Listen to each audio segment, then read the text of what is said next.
Bismillahirrahmanirrahim. Alhamdulillahi rabbil alamin, wassalatu wassalamu ala asyrafil anbiya'i wal mursalin wa ala alihi wa sahbihi ajma'in. Rabbi shrah li sadri wa yassir li amri wahlul 'uqdatam min lisani yafqahu qawli. Subhanaka la ilma lana illa ma 'allamtana innaka antal alimul hakim. Wala hawla wala quwwata illa billahil aliyyil azim. Amma ba'd. Assalamualaikum warahmatullahi wabarakatuh.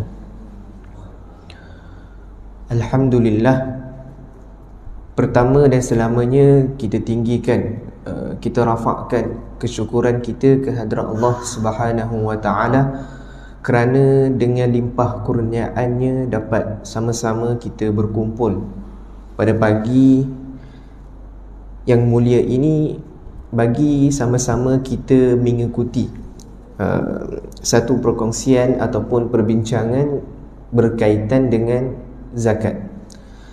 Jadi kita telah melalui beberapa siri berkenaan dengan zakat, dan hari ini insya-Allah kita akan sambung lagi sikit berkenaan dengan zakat.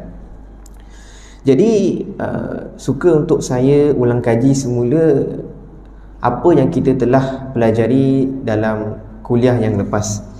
Jadi dalam kuliah yang lepas kita telah sentuh berkenaan dengan 8 asnaf zakat, yang di mana Allah Subhanahu wa taala berfirman, innamas sadaqatu lil fuqara'i wal masakin. Sesungguhnya zakat itu yang pertamanya adalah untuk orang fakir, dan yang kedua adalah untuk golongan miskin, wal 'amilina 'alaiha. Yang ketiga adalah untuk golongan amil, wal mu'allafati qulubuhum. Yang keempat adalah untuk golongan mu'allaf, wa fir riqab, dan seterusnya untuk hamba-hamba yang hendak memerdekakan diri mereka, wal gharimin, dan orang-orang yang berhutang, wa fi sabilillah, untuk orang yang berjuang di jalan Allah, dan yang terakhir yang ke-8 wa banis sabil, iaitu orang-orang yang terputus bekalan, orang-orang musafir yang terputus berkalan. Jadi pada hari ini kita akan sambung sedikit beberapa perbahasan yang ada di dalam zakat.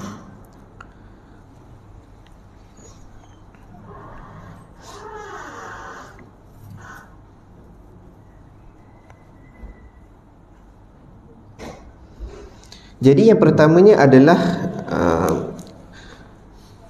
adakah orang kaya itu layak untuk menerima zakat? Adakah orang kaya itu layak untuk menerima zakat? Jadi biasa kita dengar bahawasanya zakat ini adalah hanya untuk orang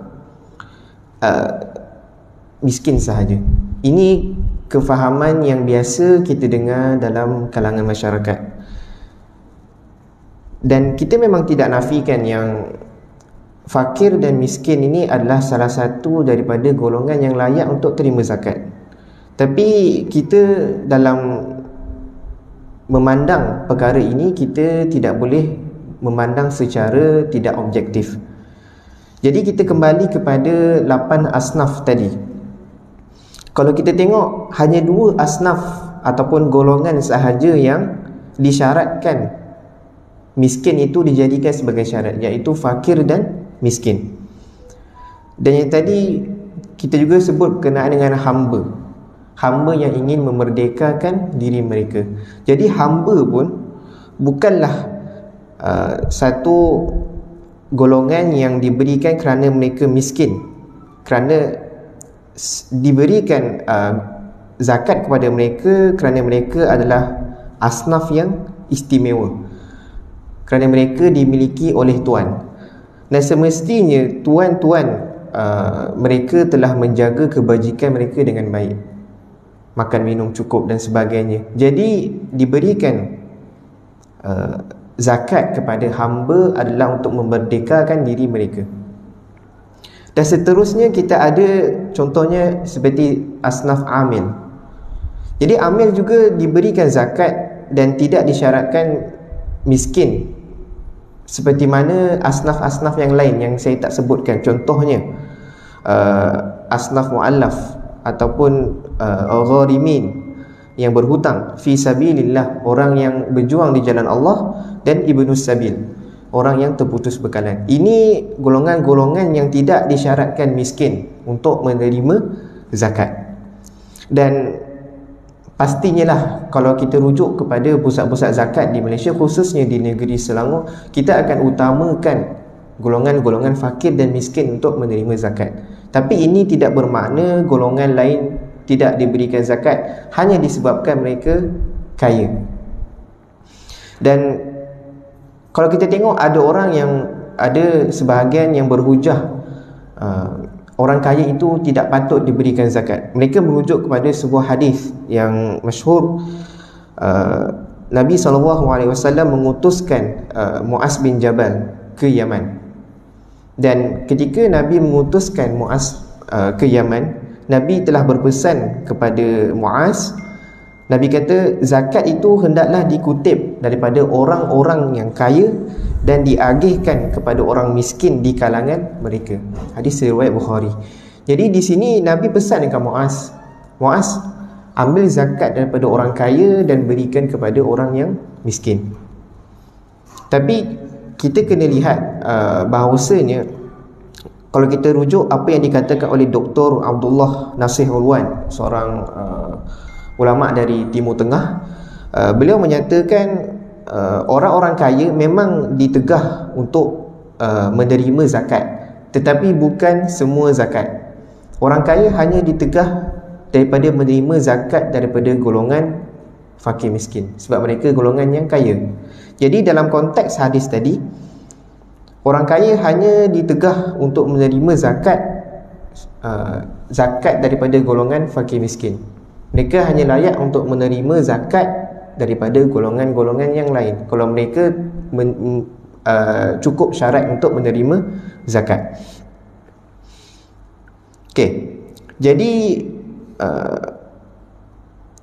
walaupun Nabi telah membuat ada pengecualian untuk orang kaya menerima zakat, kita kena lihat kondisi mereka agar kita tidak memberikan zakat ataupun pusat agama tidak memberikan zakat yang berlebih-lebihan kepada mereka, cukup untuk sekadar memenuhi tuntutan pada ketika itu sahaja. Ini kita kena tengok pusat agama sendiri mengikut kebijaksanaan mereka, menurut fatwa-fatwa mereka kena uruskan dengan sebaiknya. Dan ada hadis lain, riwayat Abu Sa'id Al-Khudri, Nabi SAW bersabda, la tahillu sadaqah li ghaniyyin illa li khamsah. Nabi kata zakat itu tidak dibenarkan li ghaniyyin, untuk orang yang kaya, illa li khamsah, kecuali kepada 5 golongan. Jadi yang pertama, Nabi kata li'amilin 'alaiha. Nabi kata amil zakat. Jadi amil zakat walaupun dia kaya, tapi dengan usaha yang dilakukan untuk mengutip zakat, amil itu layak untuk menerima zakat atas usaha dia mengurus, mengutip dan mengagihkan zakat, walaupun dia seorang yang kaya. Dan yang kedua, rajulun ishtaraha bimalihi, orang yang membeli harta zakat dengan hartanya. Contoh saya seorang yang kaya, dan kemudian ada seorang miskin yang baru saja menerima zakat. Contohnya dia menerima zakat seekor kambing contohnya. Dia ada kambing. Dia dapat kambing tu hasil daripada pemberian zakat. Dan kemudian saya datang kepada orang miskin tersebut, saya beli kambing tersebut. Jadi tidak ada masalah, kerana macam yang Nabi sebut, rajulun ishtaraha bimali, orang yang membeli harta zakat dengan hartanya. Itu adalah proses jual beli. Jadi saya boleh mengambil kambing itu dengan proses jual beli. Itu yang kedua.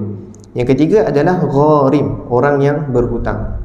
Jadi orang yang berhutang ni juga, walaupun dia kaya, dia masih boleh digolongkan dalam golongan orang yang layak untuk menerima zakat di bawah golongan al-gharimin, orang yang berhutang. Tapi sekadar untuk memastikan orang yang berhutang itu dapat membayar hutang, dan tidak menjerumuskan dia jatuh ke dalam belenggu kemiskinan. Itu yang ketiga. Yang keempat adalah ghazin fi sabilillah, orang yang berjuang di jalan Allah. Ini pun Nabi kata walaupun dia seorang yang kaya, tetapi disebabkan dia tidak ada masa untuk mencari rezeki, khususnya untuk diri dia, dan mungkin dia ada tanggungan anak-anak, isteri dan sebagainya. Jadi dia pergi berperang dalam keadaan dia seorang kaya, dan dia layak juga untuk menerima zakat di bawah golongan fi sabilillah. Dan kita kiaskan orang yang pergi berperang ni dengan orang yang menuntut ilmu. Kerana orang yang menuntut ilmu juga senang berjuang di jalan Allah dalam medan ilmu, dan mengikut fatwa-fatwa yang ada, mereka juga layak untuk menerima zakat di bawah fi sabilillah walaupun dia seorang yang kaya. Okey. Yang kelima, miskin tusaddiqa alaihi minha fa ahda minha li ghani, ataupun orang miskin yang diberikan zakat lalu dia menghadiahkannya kepada orang kaya. Jadi contohnya tadi, orang miskin tadi dia menerima zakat kambing. Jadi bila diterima zakat kambing tu, dia ambil kambing tu, dia hadiahkan kepada orang yang kaya. Itu tidak ada masalah, kerana zakat yang diterima tu, kambing tadi tu sudah menjadi hak milik penerima zakat. Jadi terpulang kepada dia bagaimana dia ingin menguruskan hartanya. Jadi ini 5 golongan yang Nabi sebut sebagai orang kaya yang diberi pengecualian untuk menerima zakat. Jadi secara kesimpulannya, dalam konteks kita di negeri Selangor, sudah pasti kalau kita rujuk kepada lembaga zakat Selangor, kita akan dapati orang fakir miskin memang diberi keutamaan dalam pemberian zakat, dan tanpa mengabaikan asnaf-asnaf yang lain mengikut tata cara dan fatwa yang sedia ada. Okey, itu berkenaan dengan orang kaya. Jadi kalau kita pergi kepada bab yang lain, saya akan recap balik ataupun ulang kaji balik beberapa bab-bab yang saya tertinggal dalam kuliah-kuliah yang lepas. Jadi kalau kita tengok harta faraid. Harta faraid adakah perlu dizakatkan? Jadi secara ringkas harta faraid ataupun ilmu faraid itu sendiri bermaksud pengetahuan yang mendalam tentang harta pusaka, ataupun ilmu kira-kira yang membolehkan kita mengetahui bahagian pusaka yang berhak diterima oleh orang-orang yang berhak. Itu faraid menurut fiqh al-manhaji. Jadi harta faraid ni kita kena ulang kaji balik apa syarat-syarat harta itu wajib untuk dizakatkan. Jadi kalau kita ulang kaji balik, yang pertama kita telah bincangkan, iaitu Islam. Zakat tidak dikenakan ke atas orang kafir. Dan yang kedua, memiliki nisab, cukup had minimum untuk membayar zakat. Dan yang ketiga, cukup haul, cukup pemilikan dalam tempoh setahun. Jadi kalau harta yang kita terima sebagai faraid itu cukup syarat-syarat tadi, maka ia perlulah dizakatkan.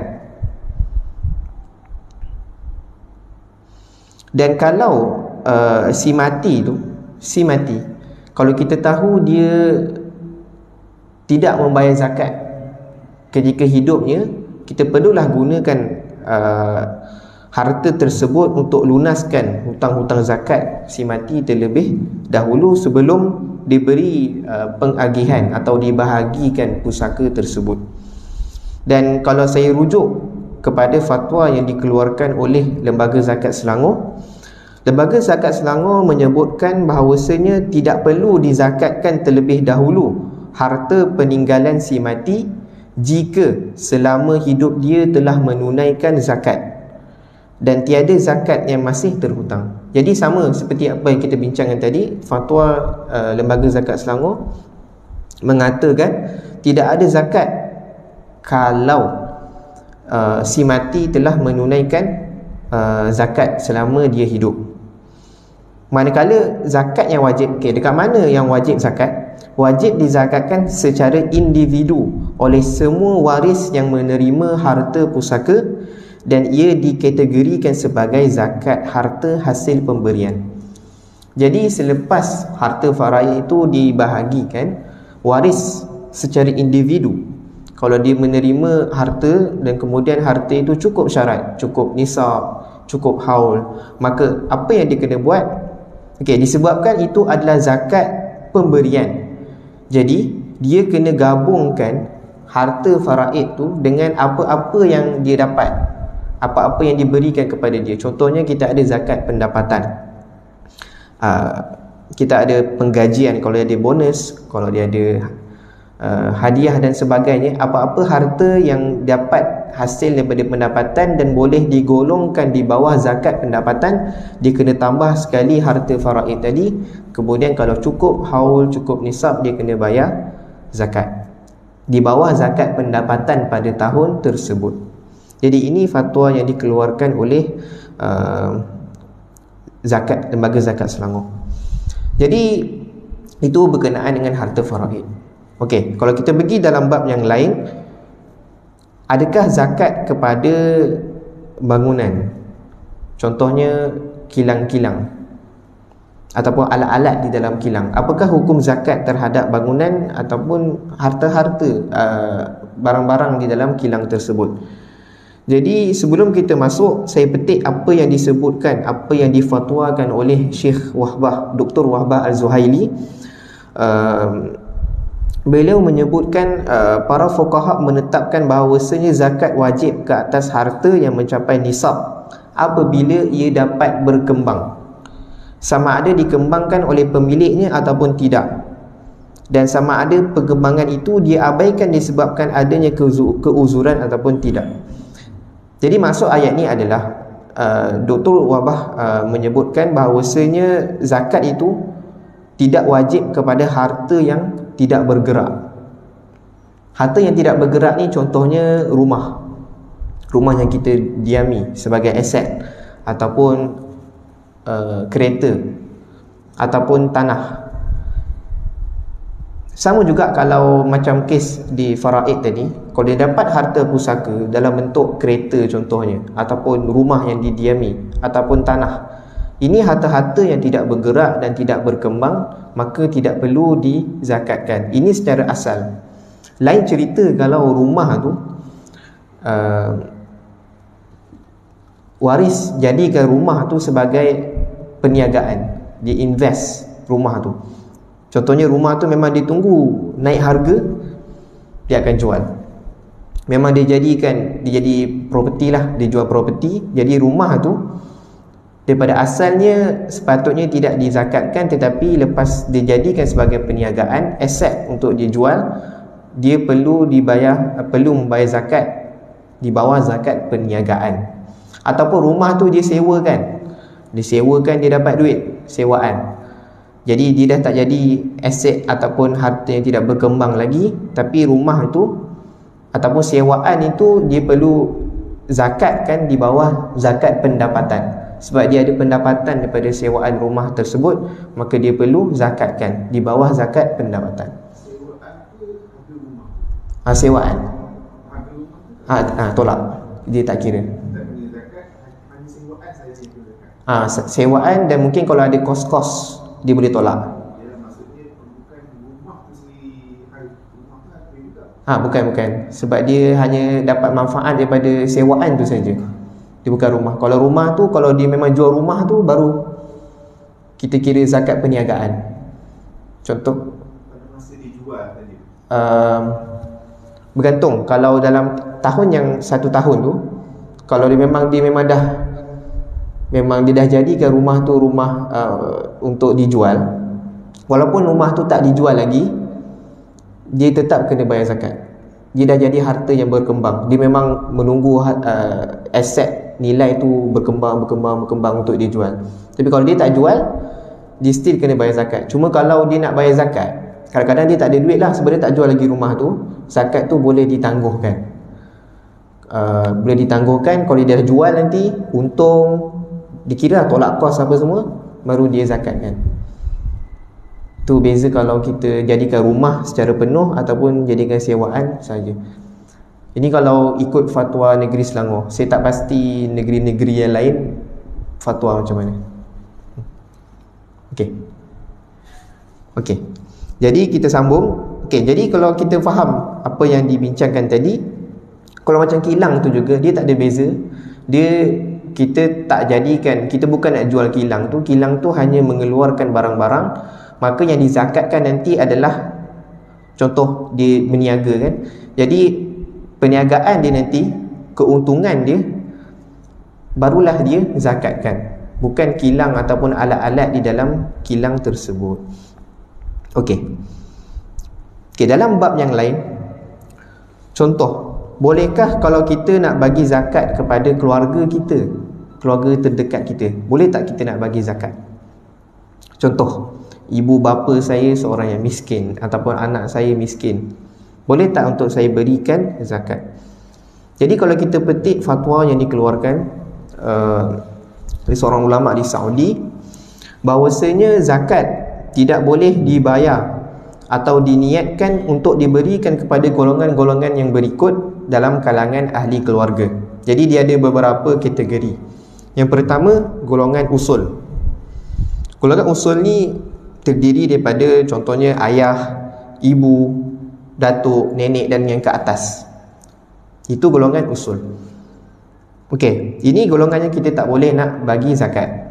Yang pertama. Dan yang kedua adalah golongan furu', al-furu', iaitu golongan yang contohnya anak lelaki, anak perempuan, cucu lelaki, cucu perempuan yang ke bawah.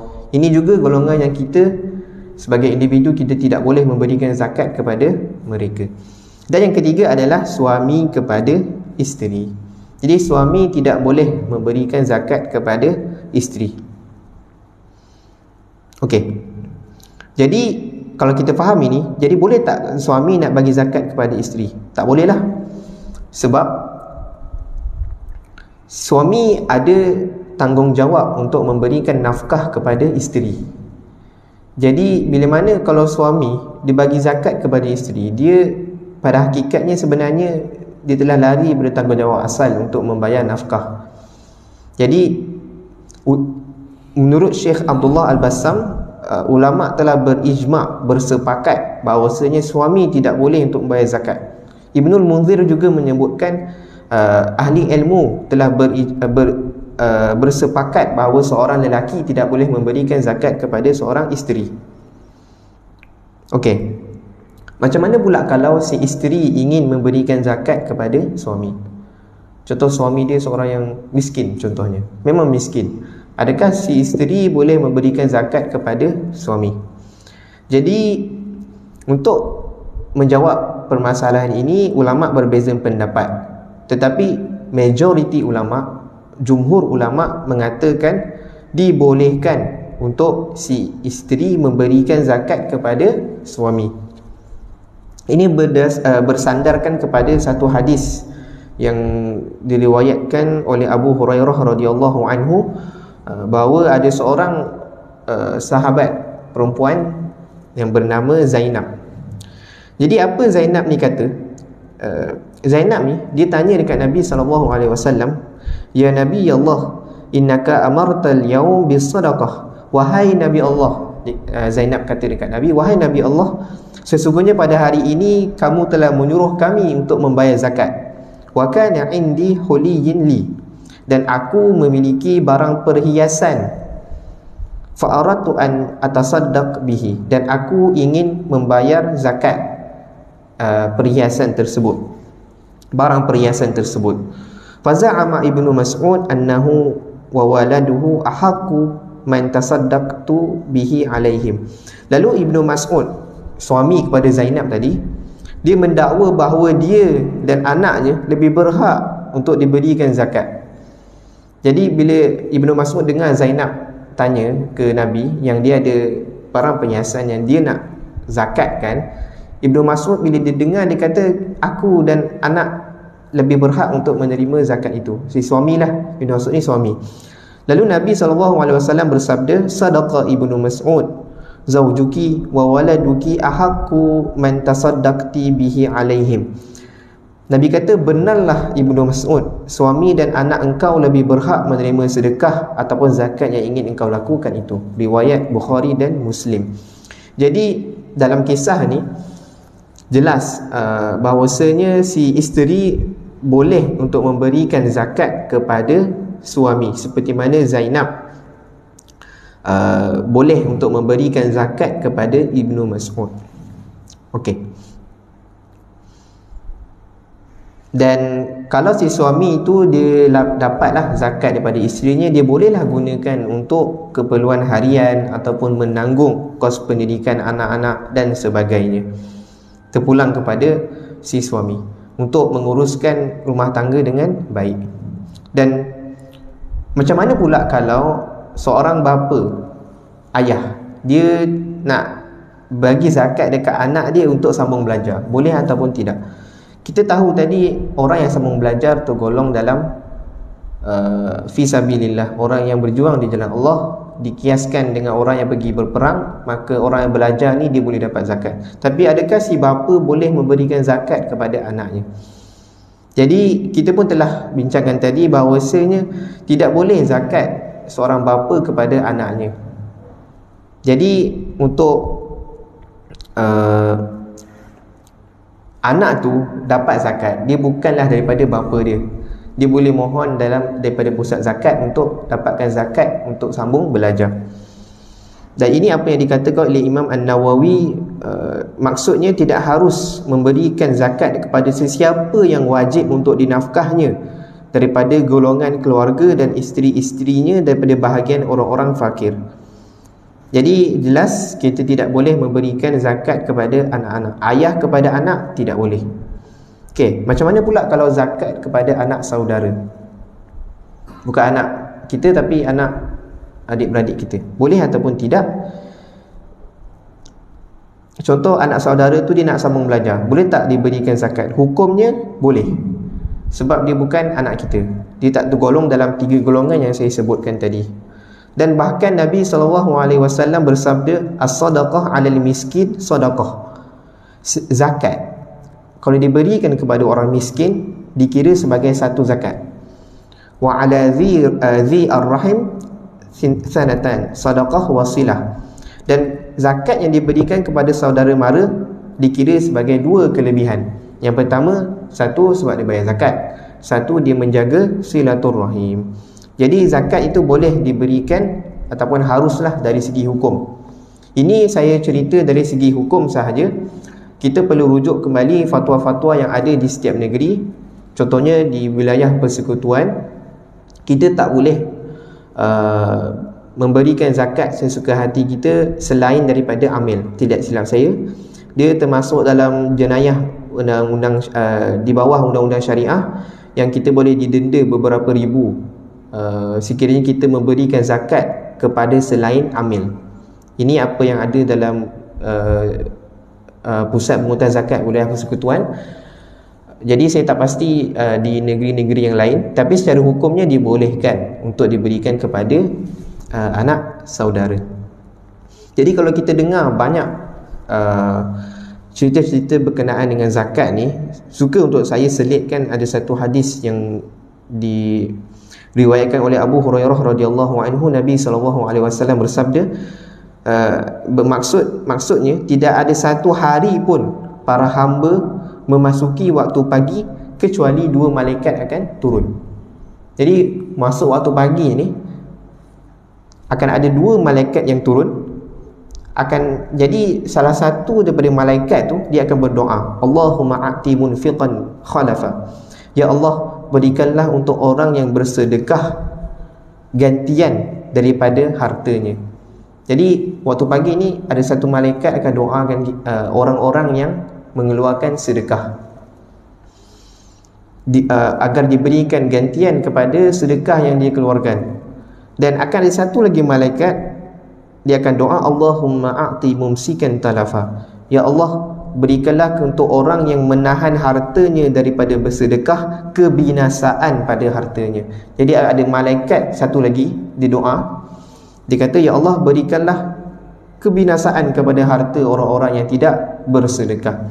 Hadis riwayat Bukhari dan Muslim. Jadi kalau kita dengar hadis ni, ialah satu galakan daripada Nabi SAW untuk kita bersedekah. Ada orang dia gunakan hadis ni untuk kata ada sedekah subuh. Okeylah, kita sedekah waktu subuh, tapi dia tidak terhadlah untuk waktu subuh. Kita boleh sedekah pada bila-bila masa. Semoga kita tergolong dalam doa malaikat yang mendoakan kebaikan kepada orang yang bersedekah. Bersedekah ini termasuklah juga orang yang memberikan zakat. Okey. Seterusnya, bab yang seterusnya, adakah boleh, contohnya kita tengoklah di Palestin sekarang ada berlaku peperangan. Adakah boleh saya salurkan zakat kepada rakyat Palestin? Okey. Kalau kita tengok apa yang dikatakan oleh Syekh Hamid bin Abdullah Al-Ali, pensyarah pengajian Islam di College di Kuwait, beliau mengatakan menunaikan zakat kepada saudara kita di Gaza menepati sifat asnaf penerima zakat mengikut landasan syariat. Mereka bukan sahaja tergolong dalam golongan fakir dan miskin, bahkan mereka tergolong dalam asnafi sabilillah, orang yang berjuang mempertahankan agama, mempertahankan Islam itu sendiri dari tangan-tangan penceroboh. Jadi orang-orang di Palestin, mereka telah menepati 3 ciri-ciri orang yang layak menerima zakat. Kerana ada daripada mereka rumah dibom, harta mereka telah habis, jadi automatik tergolong dalam golongan fakir dan miskin. Jadi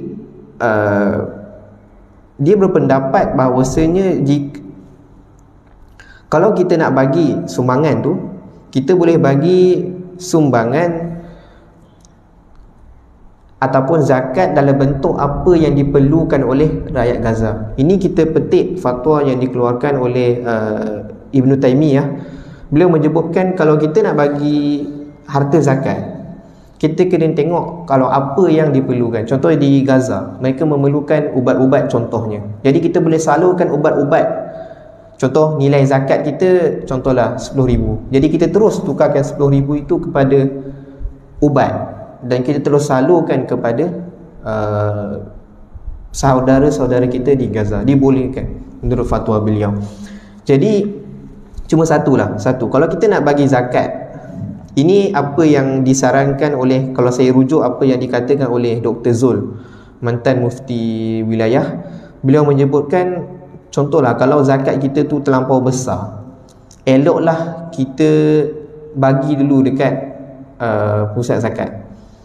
Kita bayar zakat tu dekat pusat zakat, dan kemudian kita mohon supaya kita dapat kembali sebahagian daripada harta zakat tersebut di bawah program wakalah.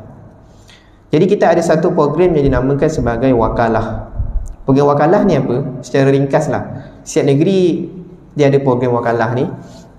Wakalah ni mudahnya, contoh saya perlu bayar zakat 10,000. Jadi saya bayar zakat dekat contoh Pusat Pungutan Zakat PPZ Wilayah Persekutuan. Saya bayar 10,000 dan saya mohon untuk dapatkan kembali 5,000 supaya saya boleh agihkan sendiri kepada asnaf yang layak. Jadi instead of 10,000 tu diuruskan oleh pusat zakat, kita boleh ambil sebahagian, mungkin 5,000, untuk kita agihkan sendiri kepada asnaf-asnaf yang kita rasa layak, kita yakin dia layak, kita boleh agihkan sendiri. Ini dipanggil sebagai program wakalah. Jadi disarankan oleh Dr. Zul agar kita, kalau besar sangat nilai tu, kita boleh bagi dulu dekat pusat zakat, separuh tu baru kita agihkan kepada sahabat-sahabat kita, saudara-saudara kita di Gaza, contohnya di Palestin. Cuma satu lagi peringatan, kalau kita nak bagi zakat dekat saudara kita di Palestin, kita boleh maklumkan dahululah kepada NGO di sana. Sebab kita kalau kita nak salurkan zakat tu, kita kena tak nak kena lalulah NGO Islam di sana. Jadi kita kena maklumkan yang ini adalah sumbangan, ataupun bukan sumbangan, ini adalah zakat. Jadi bila mana NGO itu maklum tentang status harta tersebut, dia boleh uruskan mengikut pengurusan yang sepatutnya lah. Dia kena kenal pasti asnaf-asnaf, dan kemudian diberikan mengikut proses yang betul, mengikut proses pengagihan zakat. Jadi kalau boleh bagi tahu dululah, sebab kalau tak dia akan bercampur dengan sumbangan-sumbangan yang lain. Okey. Jadi itu berkenaan dengan zakat untuk sahabat-sahabat kita di Palestin. Boleh untuk kita beri. Jadi saya rasa setakat itu saja dahulu daripada saya. Sekiranya ada soalan, saya buka untuk pertanyaan.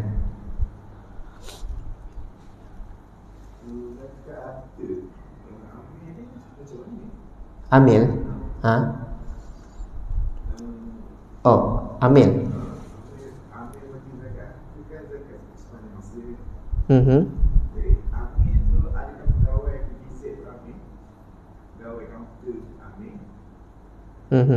Yep.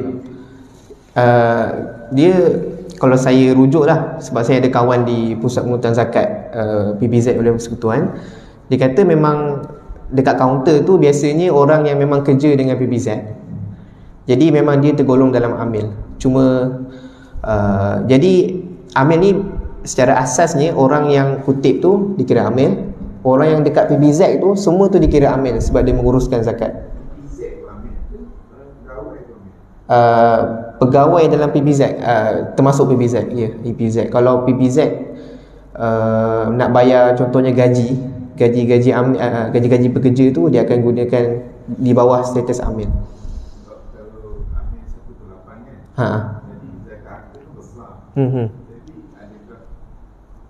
Oh, dia jadi sini amil tu disebabkan ialah besar kan, dan amil tu dia hanya dapat 1/5 daripada 1/8.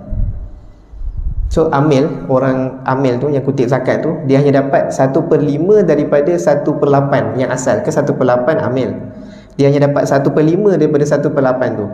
Lagi 4/5 dia akan bagi kepada PBZ untuk diuruskan. Dia dapat skop kecil je lah daripada 1/8 tu. Dia bukan dapat 1/8. Ini fatwa yang dikeluarkan oleh Wilayah Persekutuan untuk amil. Setiap satu orang yang pergi mengeluarkan zakat, kalau 10 orang pada 10 orang semua zakat harta, so dia akan dapat di 1/5. Setiap satu tu dapat 1/5. Betul. Dia kiraannya macam tu.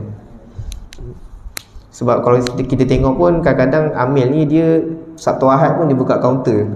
Dia memang dia dah korbankan masa dia untuk buka kaunter kan.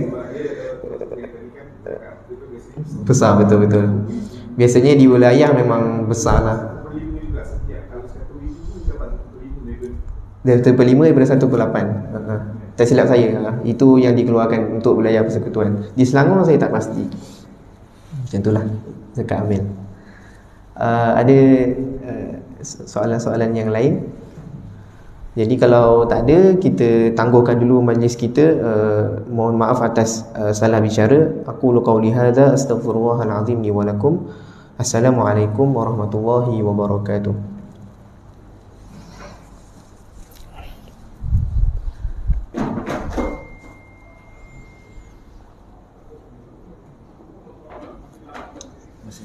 Ya.